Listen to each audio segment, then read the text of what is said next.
And I welcome you once again to Cherish Ephesians 6:4. This week's article, interesting name, it's titled, Reports of My Death Have Been Greatly Under-Exaggerated. I don't know if I've shared this before, but I recently attended a surprise birthday party where the theme was the 70s and disco was the music for the evening. Prior to arriving at the party, my wife and I agreed that due to a number of aging body parts, we would not get on the dance floor. However, soon after the music started and the Bee Gees came on, I lost control of my feet, and they took me involuntarily onto the dance floor, where I subsequently partially tore a quadriceps tendon in my knee. If you're listening or reading this article, chances are you don't know me, but you're happy that I gave you a good laugh for today. And yes, it's okay to laugh at me. At 68 years old, I should have known better. So as some would say, stupid gets what stupid does. Anyway, that's an introduction to the reason why I was seeing a physical therapist yesterday. I'm not sure exactly how we got into the conversation, but I think my therapist said something about me sounding negative about the somewhat unsuccessful physical therapy done on my previous injury, a ruptured Achilles tendon. To give a little more context, the tone of the office where I receive my physical therapy is generally upbeat and full of laughter. I might even say I enjoy going there. However, my response to her comment about me sounding negative completely threw a wet blanket on the conversation I was having with my therapist and her assistant. All I simply said was, "We live in a fallen world, and because the curse is real." I wasn't being negative. I was just dealing with reality. The reaction of my therapist and her assistant, both professing Christians, was initially a look of extreme discomfort, but after we talked a little bit more, there was agreement that what I was saying was true, and what I was also saying was that even though we need to think through the implications of our mortality, I wasn't giving up on doing the best I could to recover from my injury. I still had a stewardship issue of this aging body, and I wanted to honor God in my efforts to get well. When it comes to talking about fallen humanity, the curse, and death, the reaction I received during my physical therapy session is not unusual. You would expect this kind of reaction from those who reject God and the biblical truth concerning life in a fallen world and the unavoidable appointment with death.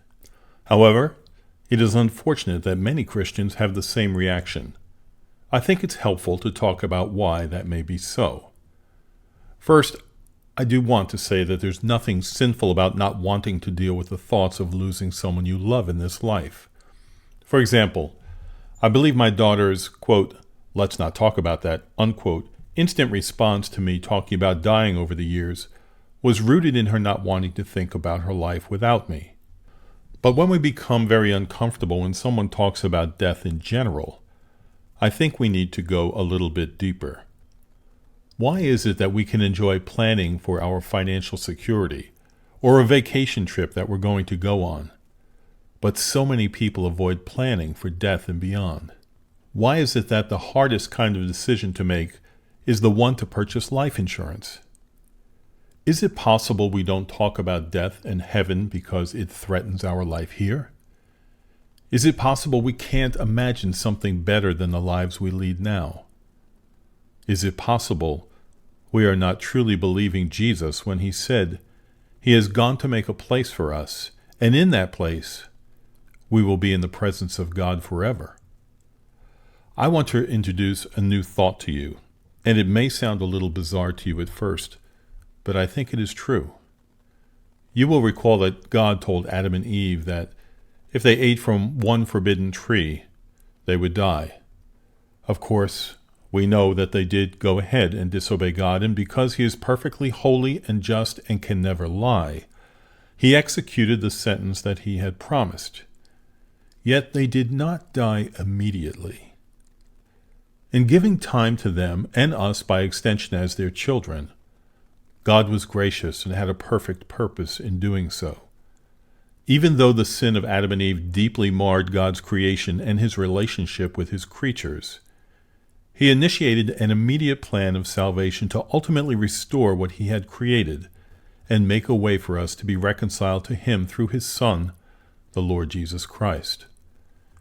Therefore, there is purpose for us in the time we have, and that purpose must be weighed in light of the curse and impending death each day. We have time to enjoy each other in the things of this world, but not to the extent that they become the driving force and focus of our lives. The world lures us daily to avoid planning for heaven by burying any thoughts with such things as positivity or the constant chase after fun. It is a strategy built on avoidance of truth, and ultimately has no profit. Let's think about what God tells us about death in Ecclesiastes chapter 7, verses 2 through 4. He says 3 things here. First, it is better to go to the house of mourning than go to the house of feasting. For this is the end of all mankind, and the living will lay it to heart. Secondly, sorrow is better than laughter, for by sadness of face the heart is made glad. And third, the heart of a wise man is in the house of mourning, but the heart of fools is in the house of mirth. You can see all 3 of these verses address this as a matter of the heart. One of the reasons it is good to consider the implications of the curse and death is because doing so points us to God in the gospel. In fact, it would probably be most helpful if we attended a funeral every week. Consider Psalm 90 and Moses' prayer to God. The entire psalm is worth meditating on, but here I will choose only verse 12, where he says, "So teach us to number our days, that we may get a heart of wisdom." Solomon and Moses knew that death and the afflictions in a fallen world sober our souls to think more about our need for salvation and preparation for the life beyond the grave. It is a necessary part of us being ready to transition from this world to the next. Other reasons to embrace conversations and thoughts about the curse? Here's one. It matures our thinking and longing to be with Christ. Another. It encourages greater obedience to God in prayer that he will expedite his work in conforming us to the image of his Son. It restrains us from the temptation to develop an idolatrous love for the world we presently live in. It makes us more thankful for every day. It sharpens our sense of accountability to the Lord. It underlines our need to be good stewards of what God has entrusted to us for this relatively short period of time. It reduces the confusion and bewilderment that we often experience when death is suddenly thrust upon us. And rather than creating thoughts of anxiety about the subject of death, it actually brings a person greater peace.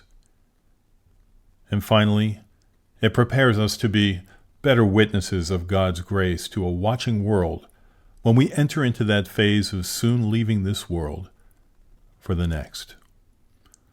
There are probably many books written on this subject that go much deeper, but here I'm just getting to the tip of the iceberg.